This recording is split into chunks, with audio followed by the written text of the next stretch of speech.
सुद्धा आज मुसळधार पाऊस झालाय, तर पालघरमध्ये पावसामुळे दहिरजे नदीला पूर आलाय। नदीवरचा पूल पाण्याखाली गेल्याची घटना घडली आहे, त्यामुळे आता मुंबई आणि पालघरचा संपर्क तुटलाय।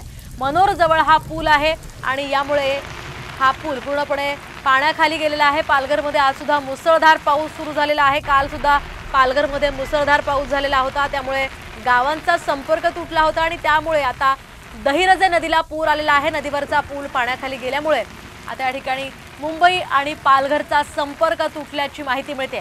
मनोर जवळचा हा पूल आहे आणि हा पूल पाण्याखाली गेल्यामुळे मुंबई आणि पालघरचा संपर्क तुटलेला आहे।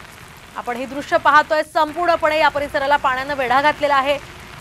दहिरजे नदीवरचा हा पूल आहे, नदीला पूर्णपणे पूर आल्यामुळे हा पूर्ण परिसर जो आहे तो जलमय झालेला आहे आणि इथलं जनजीवन सध्या विस्कळीत झाल्याचं पाहायला मिळतंय। तर कालपासूनच पालघरमध्ये जोरदार पाऊस पडतोय आणि या पावसाचा परिणाम सध्या संपूर्ण जनजीवनावर झालेला आहे। इथे आपण पाहतोय पूर्णपणे वाहतूक सध्या बंद आहे।